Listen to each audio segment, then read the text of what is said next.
মা ডাকছেন, ভাত বেড়েছি, ওরে ভাত বেড়েছি, খাবি আয়।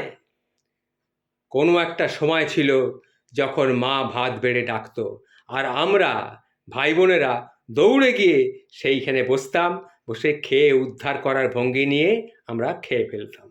এটা খাবো না, ওটা খাবো না, সেটা খাবো না, এই নিয়ে কত বায়নাক্কা করেছি মায়ের কাছে।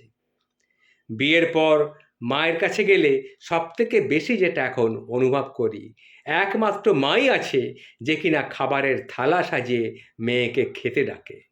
মেয়েকে খাওয়ানোর কি উদ্বেগ, হাত দিয়ে চাপা নেওয়া না দেওয়া অবধি শুধু দিয়েই যেতে থাকে, থালায় দিয়েই যেতে থাকে। হয়তো বিষয়টা খুবই সামান্য, কিন্তু মনকে কি অদ্ভুত এক শান্তির অনুভূতিতে ভরিয়ে দেয়।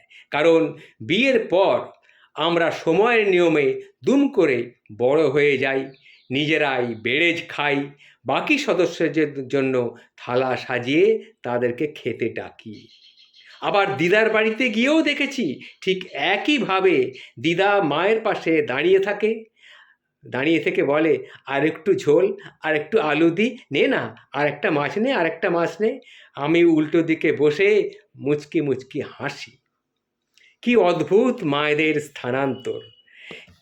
স্ত্রী, মা, বৌমা, বৌদি, যা, ভাজ, মামি, কাকি, জেঠি, পিসি, মাসি, সমস্ত রোলে মেয়েদের শুধু দায়িত্ব আর দায়িত্ব।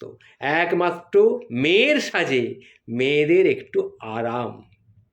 মায়েদের ছুটি নেই, মেয়েদের সন্তানদেরও সামলে দেন মায়েরা, যাতে মেয়ে কিছুটা স্বস্তি পায়, মেয়ে যেন নিজের কেরিয়ারটুকু নিয়ে এগিয়ে যেতে পারে।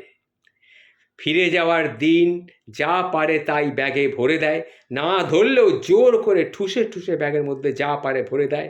খুব বিরক্ত ধরে, রাগও লাগে, কিন্তু পরক্ষণেই ভাবি, এই মানুষটা ছাড়া আমার খাওয়া নিয়ে এত বেশি কনসার্ন হবার মতো আর কেউ কি আছে?